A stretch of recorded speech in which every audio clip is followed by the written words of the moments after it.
പ്രിയമുള്ളവരെ, നമസ്കാരം. വീണ്ടും വായനയുടെ ഈ നിമിഷത്തിലേക്ക് ഹൃദയം നിറഞ്ഞ സ്വാഗതം. മലയാള സാഹിത്യം ഇപ്പോൾ ഒരുപാട് പുസ്തകങ്ങൾ കൊണ്ട് നിറഞ്ഞിരിക്കുന്നു. ഒരുപാട് കഥകളും നോവലുകളും ഒക്കെ ഇറങ്ങിക്കൊണ്ടിരിക്കുന്നു. ആഴ്ചയിലെ പുതിയ പുസ്തകങ്ങൾ ഇറങ്ങുകയും വായിക്കപ്പെടുകയും ചെയ്യുന്നുണ്ട്. പ്രസാധകരൊക്കെ പുതിയ ഗിമ്മിക്കുകളും പുതിയ അഡ്വർടൈസിംഗ് തന്ത്രങ്ങളും ഒക്കെ ഉപയോഗിച്ചുകൊണ്ട് പുസ്തകങ്ങളെ വായനക്കാരിലേക്ക് എത്തിക്കുന്നു. നല്ല കാര്യം തന്നെ. എല്ലാ പുസ്തകങ്ങളും വായിക്കപ്പെടേണ്ടതുണ്ട്. പുസ്തകങ്ങൾക്ക് അവാർഡ് കിട്ടേണ്ടതുണ്ട്. അവാർഡ് കിട്ടിയ പുസ്തകങ്ങൾ മാത്രമാണ് മികച്ചതെന്ന അഭിപ്രായമൊന്നും എനിക്കില്ല. കൂടുതൽ വായിക്കപ്പെട്ട പുസ്തകമാണ് മികച്ചതെന്ന അഭിപ്രായമില്ല. ജനകീയമായ വായന നൽകുന്ന പുസ്തകങ്ങൾ തീർച്ചയായിട്ടും ഉണ്ടാവണം. ആ പുസ്തകങ്ങൾ വായനയുടെ ലോകത്തേക്ക് അവയെ എത്തിക്കുക ചെയ്യും. വായനക്കാരെ വായനയിലേക്കൊക്കെ പ്രേരിപ്പിക്കുന്ന ഘടകം ഈ ജനപ്രിയ പുസ്തകങ്ങൾ തന്നെയാണ്. നമ്മളൊക്കെ വായനയിലേക്ക് വന്നതും അങ്ങനെ തന്നെയാണ്. അതുകൊണ്ട് തന്നെ അവ മഹത്തായ കൃതികളാണെന്നുള്ള അവകാശമൊന്നും ആരും പറയേണ്ടതില്ല എന്നുള്ളതാണ് ഒരു വായനക്കാരൻ എന്ന നിലയിൽ എന്റെ അഭിപ്രായം. തീർച്ചയായും ആ എഴുത്തുകാരെയും അംഗീകരിക്കപ്പെടേണ്ടതുണ്ട്.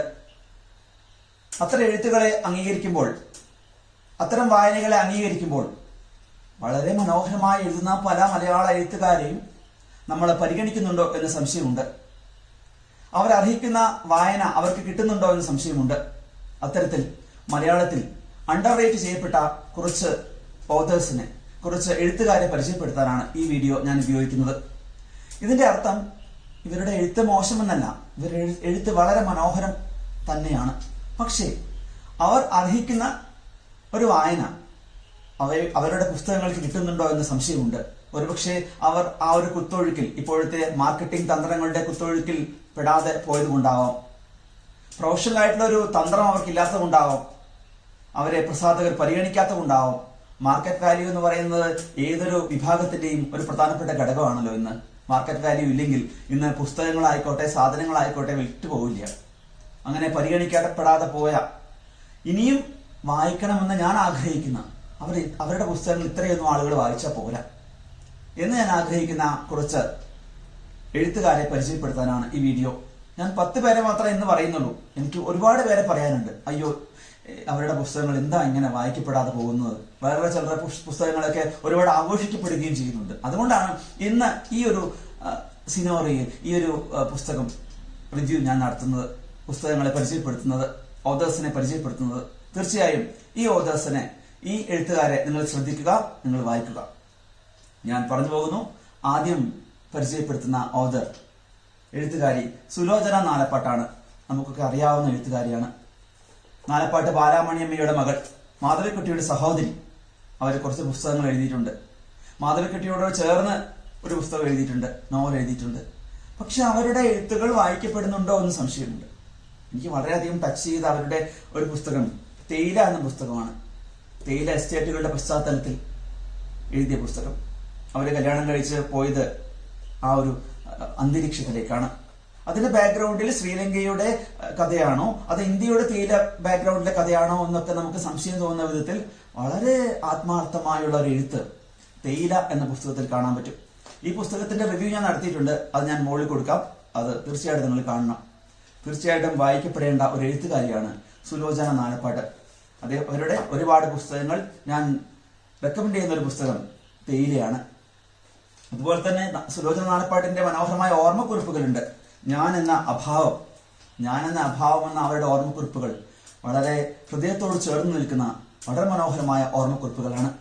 തീർച്ചയായിട്ടും സുലോചന നാലപ്പാട്ട് അണ്ടർ റേറ്റ് ചെയ്യപ്പെട്ട മലയാള എഴുത്തുകാരിൽ ഒരാളായി ഞാൻ കരുതുന്നു. അടുത്ത ആള് അനീസ് സലീം എന്ന എഴുത്തുകാരനാണ്. മലയാളി കേട്ടിട്ടുണ്ടാവും, മലയാളികൾക്ക് പരിചയം ഉണ്ടാവും. കാരണം അദ്ദേഹം എഴുതുന്നത് മലയാളത്തിലല്ല, ഇംഗ്ലീഷിലാണെന്ന് മാത്രം. ഇംഗ്ലീഷിന്റെ ഒരുപാട് വിറ്റഴിക്കപ്പെട്ട പുസ്തകങ്ങളാണ് അനീസ് സലീമിന്റെ പുസ്തകങ്ങൾ. പക്ഷെ എന്തുകൊണ്ടാണ് മലയാളത്തിലേക്ക് അത് വായിക്കപ്പെടാതെ പോകുന്നത് എന്നുള്ളത് വളരെ പ്രധാനപ്പെട്ട ഒരു ഘടകമാണ്. അദ്ദേഹത്തിന്റെ ഈ പുസ്തകം, അദ്ദേഹത്തിന്റെ വിക്സ് മാംഗോ ട്രീ എന്ന് പറയുന്ന പുസ്തകം, അതുപോലെ അന്തയുടെ അനന്തരാവാസികൾ എന്ന് പറയുന്ന പുസ്തകം, ഒരുപാട് പുസ്തകം എഴുതിയിട്ടുണ്ടെങ്കിലും ഈ 2 പുസ്തകങ്ങളാണ് ഏറ്റവും കൂടുതൽ വായിക്കപ്പെട്ട പുസ്തകങ്ങൾ. ഇത് മലയാളത്തിലേക്ക് ട്രാൻസ്ലേറ്റ് ചെയ്തിരിക്കുന്നത് പൂർണ്ണ പബ്ലിക്കേഷൻസ് ആണ്. തീർച്ചയായിട്ടും മലയാളി വായിക്കേണ്ട ഒരു മലയാളിയുടെ പുസ്തകമാണിത്. മലയാളത്തിലേക്ക് വിവർത്തനം ചെയ്യപ്പെട്ടത് എന്തുകൊണ്ടും മലയാളികൾ അറിയാതെ പോയി എന്നുള്ളതാണ് ഒരു വായനക്കാരൻ എന്ന നിലയിൽ എനിക്ക് തോന്നിയിട്ടുള്ളത്.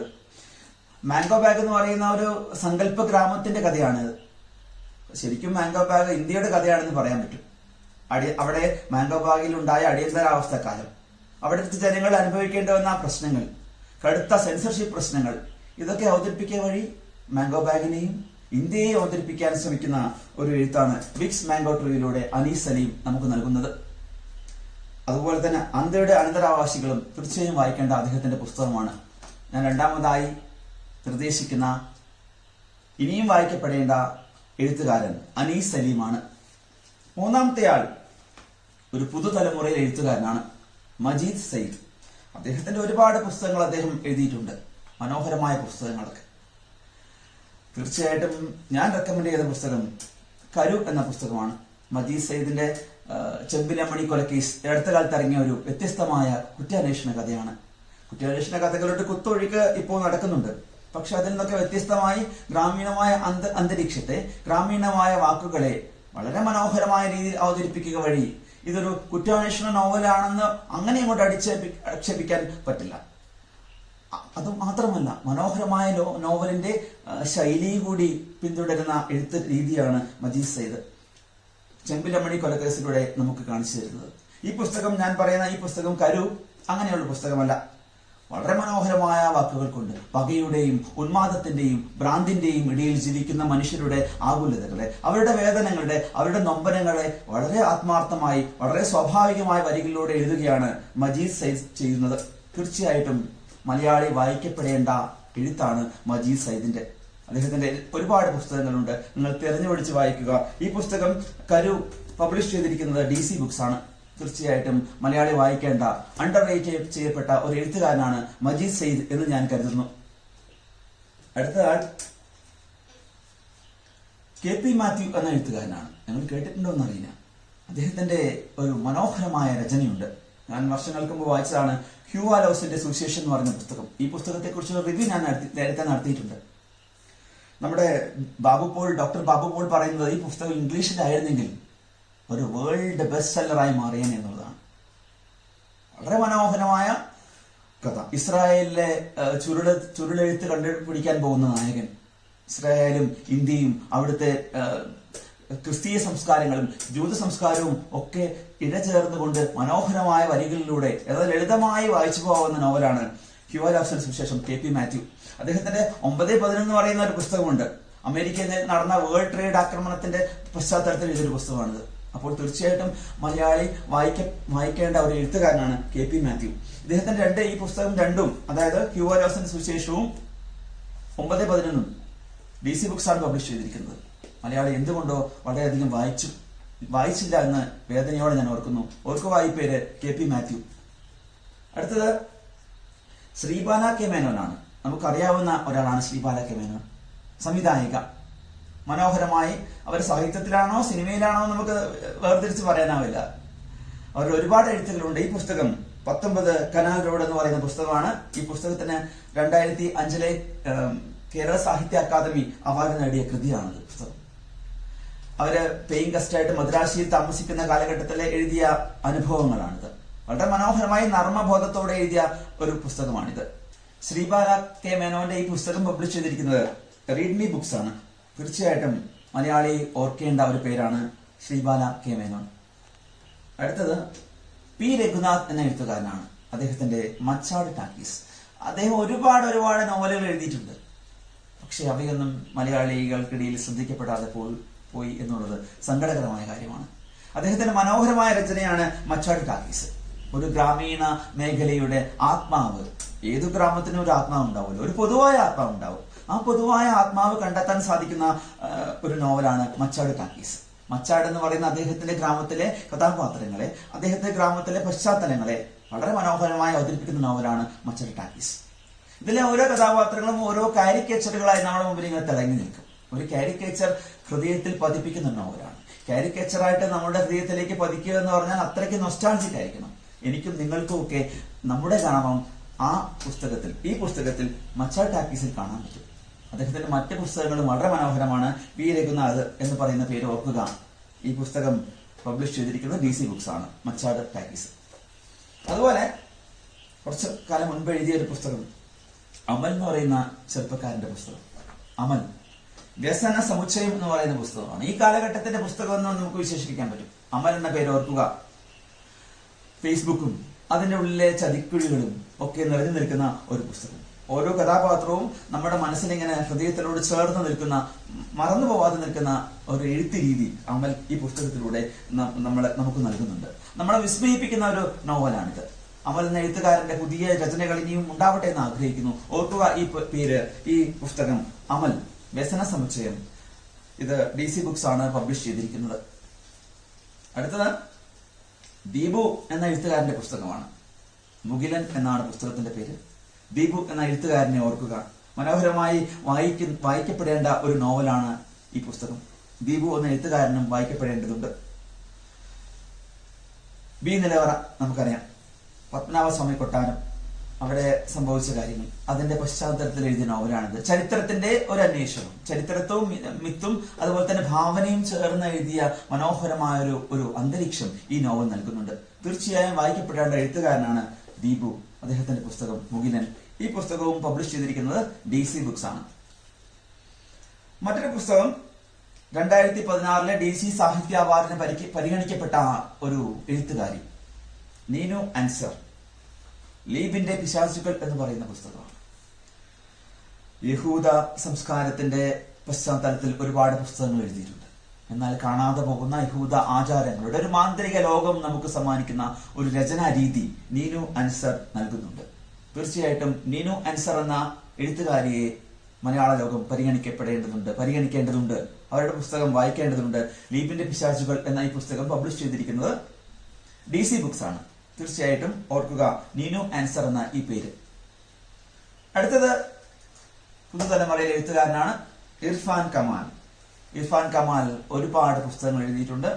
അദ്ദേഹത്തിന്റെ പുസ്തകവും അദ്ദേഹത്തിന്റെ പേരും മലയാള സാഹിത്യവും മലയാള വായനക്കാരും പരിഗണിക്കേണ്ടതുണ്ട്. ഇളങ്കാട്ടിലെ കുട്ടിപ്പാപ്പൻ എന്ന് പറയുന്ന പുസ്തകമാണ് എനിക്ക് വളരെ ഹൃദ്യമായി തോന്നിയ ഒരു പുസ്തകം. ഗ്രാമീണ പശ്ചാത്തലം, ഇളങ്കാട് എന്ന് പറയുന്ന ഗ്രാമത്തിലെ കുട്ടിപ്പാപ്പൻ എന്ന് പറയുന്ന ഒരു വ്യക്തിയുടെ ജീവിത അനുഭവങ്ങളിലൂടെ കടന്നു പോകുന്ന അനുഭവങ്ങൾ. വളരെ മനോഹരമായ എഴുത്ത് ശൈലി, കാലഘട്ടത്തിന്റെ ഭാഷ ഉപയോഗിച്ചിരിക്കുന്നു, ഗ്രാമീണമായ ശൈലി ഉപയോഗിച്ചിരിക്കുന്നു. തീർച്ചയായിട്ടും നമ്മുടെ മനസ്സിലേക്ക് കയറേണ്ട, നല്ല വായന അർഹിക്കുന്ന, ഇനിയും വായിക്കപ്പെടേണ്ട എഴുത്തുകാരനാണ് ഇർഫാൻ കമാൽ. അദ്ദേഹത്തിന്റെ ഈ പുസ്തകം പബ്ലിഷ് ചെയ്തിരിക്കുന്നത് കറണ്ട് ബുക്സ് തൃശ്ശൂരാണ്. തീർച്ചയായിട്ടും മലയാളി കുറെ പുസ്തകങ്ങളെ പരിഗണിക്കാതെ പോകുന്നു എന്നുള്ളത് വ്യസനമുള്ള കാര്യമാണ്. 10 പേരെയാണ് ഞാൻ ഈ വീഡിയോയിൽ പരിചയപ്പെടുത്തിയിട്ടുള്ളത്. ഇനിയും ഒരുപാട് പേരുണ്ട് എനിക്ക് പറയാൻ. അടുത്ത വീഡിയോയിൽ ഞാൻ ചെയ്യും മലയാളി ഇനിയും വായിക്കപ്പെടേണ്ട എഴുത്തുകാർ. തീർച്ചയായും നിങ്ങൾക്കും ഇങ്ങനെ അനുഭവങ്ങൾ ഉണ്ടാവാം. നിങ്ങളുടെ വായനയിൽ നിങ്ങൾക്ക് തോന്നിയിട്ടുണ്ടാവാം, എന്തുകൊണ്ട് ഈ പുസ്തകം വായിക്കപ്പെടുന്നില്ല, എന്തുകൊണ്ട് ഈ പുസ്തകത്തിന് അവാർഡ് കിട്ടുന്നില്ല. തീർച്ചയായിട്ടും നിങ്ങളും ഈ വീഡിയോയ്ക്ക് താഴെ കമന്റ് ചെയ്യുക. തീർച്ചയായും ഞാൻ വായിക്കാത്ത പുസ്തകമാണെങ്കിൽ ഞാൻ വായിക്കും, അഭിപ്രായം പറയും, അടുത്ത വീഡിയോയിൽ ഉൾപ്പെടുത്തും. അവരും വായിക്കപ്പെടട്ടെ, അവരും അംഗീകരിക്കപ്പെടട്ടെ. തീർച്ചയായും അംഗീകാരങ്ങൾ ഉണ്ടാവേണ്ടതാണ്, വായനകൾ ഉണ്ടാവേണ്ടതാണ്. അത് ഉണ്ടാക്കിയെടുക്കപ്പെടുമ്പോഴാണ് അതിന് കൃത്രിമത്വം ഉണ്ടാവുക, അതിന് അരോചകത്വം ഉണ്ടാവുക. നല്ല വായനകൾ ഉണ്ടാവട്ടെ. ഏതുതരം പുസ്തകങ്ങളും വായിക്കണം. പുസ്തകങ്ങൾ പല ജനറിലുണ്ടാവും. ജനപ്രിയ വായനയ്ക്കും സീരിയസ് ആയിട്ടുള്ള വായനയ്ക്കും ഒക്കെ അർഹമായ പുസ്തകങ്ങൾ. ജനപ്രിയ വായനയിൽ നിന്ന് ഗൗരവമായ വായനയിലേക്ക് ഒരു തലമുറയെ വളർത്തുമ്പോഴാണ് ഞാനും നിങ്ങളുമൊക്കെ വായനയുടെ വക്താക്കളായി തീരുന്നത്. അതിനുള്ള ഒരു വേദി നമുക്ക് ഒരുക്കാം. എപ്പോഴും ജനപ്രിയ വായനയ്ക്ക് വേണ്ടി മാത്രം വാദിക്കാതെ ജനപ്രിയ വായനയിൽ നിന്ന് ഉയർന്ന തലത്തിലുള്ള വായനയിലേക്ക് ഒരു മാനവിക കുലത്തെ, പുതിയ തലമുറയെ നമുക്ക് തന്നെയും മാറേണ്ടതുണ്ട്. തീർച്ചയായിട്ടും അതിനുള്ള മാറ്റമാവട്ടെ എന്റെ ഈ വീഡിയോ. ഇനിയും വായിക്കപ്പെടട്ടെ ഇത്തരം എഴുത്തുകാർ. അവരെയും അംഗീകരിക്കാൻ നമുക്കാവണം. തീർച്ചയായും മറ്റു പുസ്തകങ്ങളുടെ വിശേഷങ്ങളുമായി, പുസ്തക ലോകത്തിന്റെ വിശേഷങ്ങളുമായി വീണ്ടും കാണാം എന്ന പ്രതീക്ഷയോടെ എല്ലാവർക്കും മികച്ച വായനാ വസന്തങ്ങൾ ഉണ്ടാവട്ടെ എന്ന് ഹൃദയപൂർവ്വം ആഗ്രഹിച്ചുകൊണ്ട് നന്ദി, നമസ്കാരം.